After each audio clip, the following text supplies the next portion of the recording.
Street pada rumah 3. Sebelum itu, perkenalkan, nama saya Samsul Baris Saputra dengan NIM 24 OSP 021. Nama saya Ibrahim Pascal Kadeden dengan NIM 24 OSP 013. Baik, untuk penjelasan selanjutnya akan dibahas oleh saya sendiri. Baik, sebelum kita memasang atau merancang sistem PLTS, untuk langkah awalnya kita itu harus menghitung kebutuhan energi harian.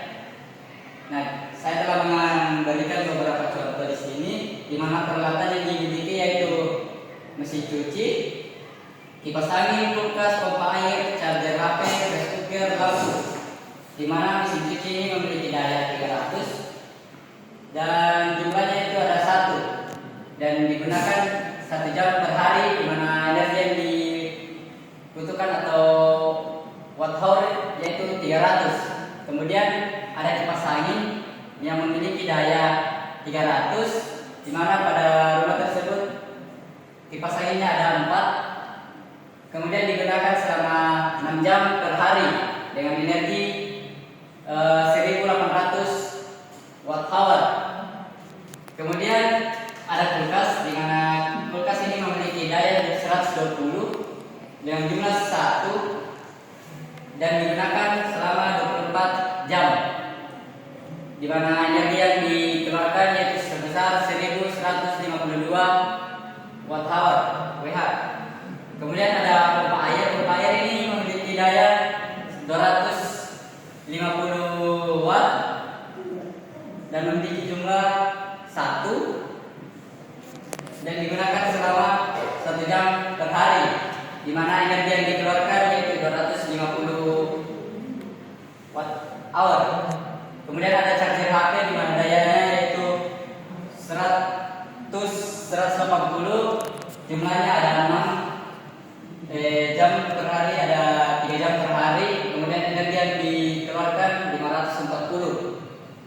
Adapun rice cooker memiliki daya 400 watt, jumlahnya ada 2 jam per hari dan energi yang dikeluarkan yaitu 800 watt hour. Kemudian ada lampu ada dayanya ada 160 watt dengan jumlah 16 dan digunakan selama 12 jam per hari dan energi yang dikeluarkan yaitu 1920 watt hour. Kemudian total konsumsi yaitu 8114,5 WH atau 8114 kilowatt hour dengan tambahan 20% margin keamanan. Dan langkah selanjutnya itu Peakson Loss atau PESA pada Indonesia. Peakson Loss adalah jumlah jam dalam sehari ketika intensitas radiasi matahari setara dengan 1000 watt per meter persegi. Parameter ini sangat penting untuk menentukan produktivitas panel surya di lokasi spesifik yang akan ditempati. Variasi PESA di Indonesia yaitu Indonesia memiliki keuntungan geografis terletak di garis khatulistiwa dengan rata-rata PESA berkisaran 4 hingga 5 jam per hari. Namun nilai ini bervariasi tergantung lokasi, musim, dan kondisi cuaca lokal. Untuk wilayah barat seperti Sumatera atau Jawa, PESA-nya yaitu 3 sampai 4,5 jam per hari. Untuk wilayah tengah seperti Kalimantan, Kalimantan 4,5 sampai 5 jam per hari. Untuk wilayah timur seperti Sulawesi, Papua, dan lain-lain, PESA-nya berkisaran 4 sampai 5,5 jam per hari. Nilai PESA lokal ini dapat diperoleh dari database NASA PVGIS atau Badan Meteorologi setempat untuk perhitungan yang lebih akurat. Lanjut, untuk langkah selanjutnya itu menghitung efisiensi dan rugi sistem PLTS, di mana rugi pada sistem PLTS ini ada 5. Yang pertama yaitu inverter, 92 sampai 96% efisiensi. Konversi DC ke AC, inverter premium dengan topologi transformerless mencapai efisiensi tertinggi. Kemudian kabel DC 1-3% rugi-rugi resistif pada kabel DC dapat diminimalkan dengan pemilihan penampang kabel yang tepat dan routing yang efisien. Selanjutnya itu efek suhu.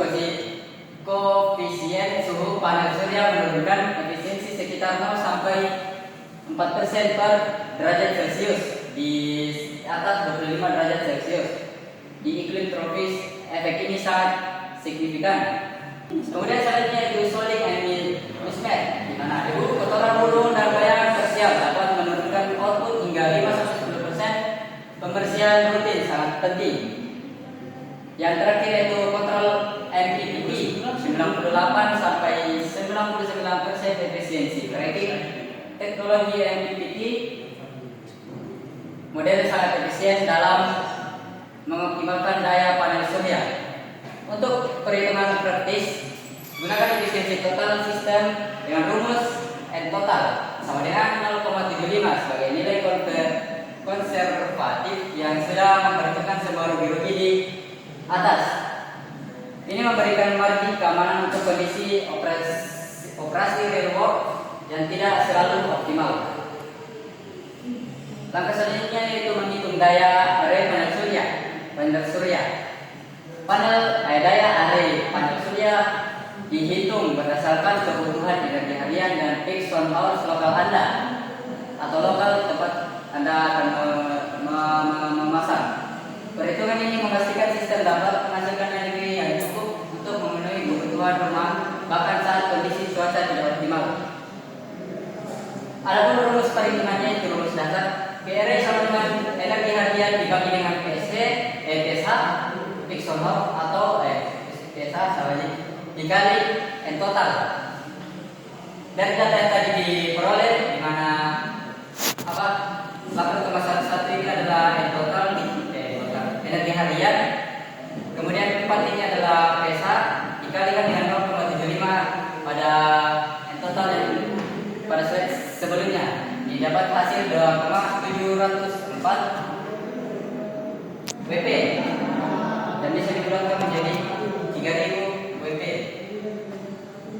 Dilakukan pembulatan menjadi 3000 dikarenakan ketersediaan modul di pasaran umumnya tersedia di dalam kecepatan 300 hingga 600 WP per modul.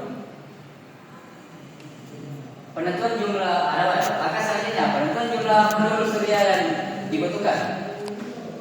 Setelah mengetahui daya array yang diperlukan, langkah selanjutnya adalah menentukan jumlah modul surya berdasarkan kapasitas individual setiap panel. Pemilihan konfigurasi dan orientasi panel juga sangat mempengaruhi efisiensi sistem. Yang untuk langkah pertama itu hitung jumlah modul yang akan digunakan dengan rumus jumlah modul sama dengan P target bagi modul, di mana P target tadi yaitu 3000 WP dibagi dengan 600 WP atau per modul. Modulnya itu per modul 600 WP, di mana hasil yang didapatnya itu 5 modul. Kemudian panel surya nomor WP memiliki ukuran sekitar 975 dikali 99 kali 3,81 cm atau luas sekitar 3 meter kuadrat.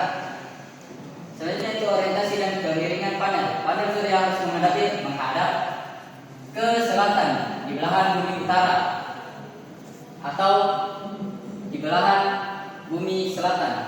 Di Indonesia orientasi ideal adalah menghadap utara dengan sudut kemiringan seoptimal 10-15 derajat untuk memaksimalkan penyerapan sinar matahari sepanjang tahun.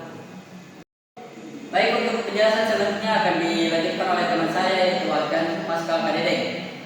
Ya, kali ini saya akan melanjutkan ke tahap selanjutnya yaitu pemilihan atau sizing inverter untuk sistem off grid. Inverter adalah komponen penting yang mengubah arus DC atau dependent dari panel surya dan dependent menjadi arus AC alternatif current yang dapat digunakan oleh perangkat rumah tangga standar. Pemilihan inverter yang tepat menentukan keandalan dan efisiensi sistem. Inverter harus mampu menangani beban puncak atau peak load dan beban terus-menerus atau continuous load rumah Anda. Beban puncak adalah daya maksimum saat semua perangkat beroperasi bersamaan.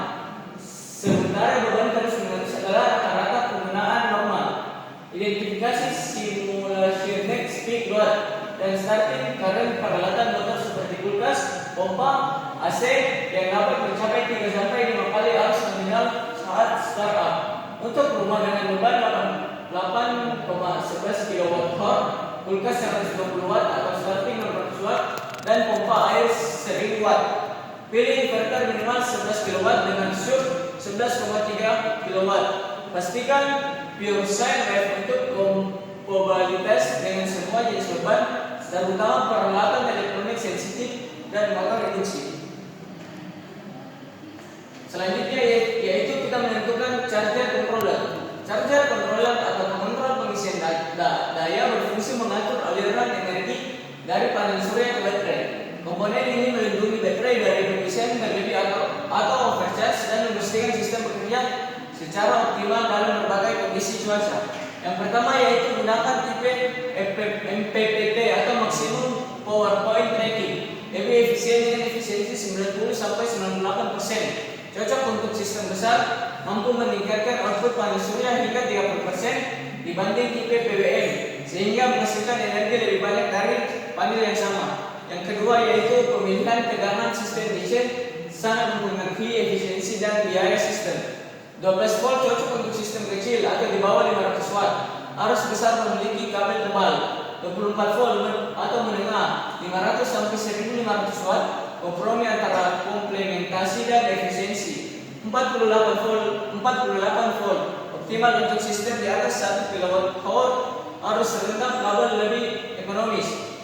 Yang ketiga yaitu penentuan kapasitas. Pilih charger controller dengan rating arus atau ampere sesuai dengan daya panel surya. Rumus arus sama dengan total daya panel, tegangan sistem atau volt dikali 1,2 atau safety factor NEC. Arus sama dengan 600 dibagi 48 dikali 1,25 sama dengan 12,5 dikali 1,25 sama dengan 15,625 ampere. Pilih MPP yaitu 20 ampere. Lanjut ke tahap selanjutnya yaitu menentukan berapa lama sistem bertahan. Autonomous sistem adalah periode waktu yang didukung sepenuhnya oleh baterai tanpa adanya input energi dari panel surya. Parameter ini sangat penting untuk memastikan sistem dapat melayani rumah Anda bahkan saat terjadi cuaca buruk berkepanjangan atau kondisi mendung. Yang pertama yaitu tentukan periode autonomi. Biasanya 2-3 hari untuk sistem di daerah tropis seperti Indonesia.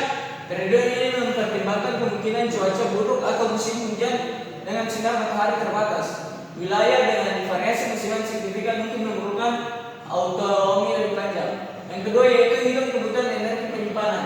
Energi yang disimpan sama dengan kebutuhan harian dikali hari autonom atau contohnya yaitu 8.114 kWh per hari dikali 3 hari sama dengan 24.342 kWh.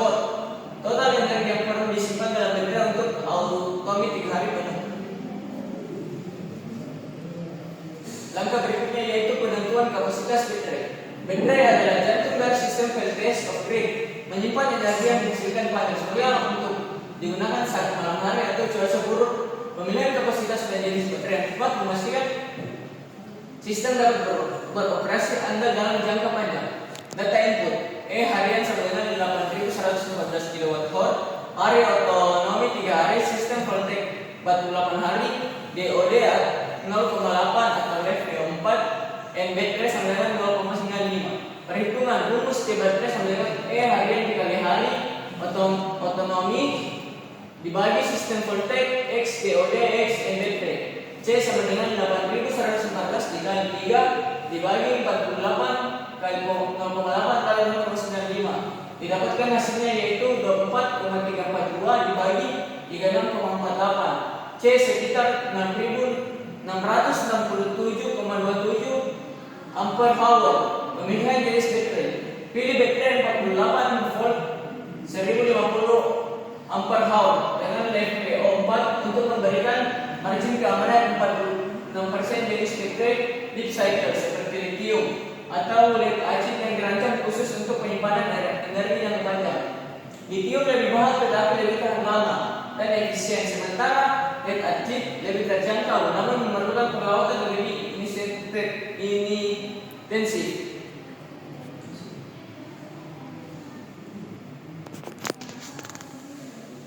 Kesimpulan desain sistem. Dengan mengikuti langkah-langkah ini secara menyeluruh, Anda dapat merancang sistem PLTs of grid yang optimal, andal, dan ekonomis untuk di rumah tinggal Anda.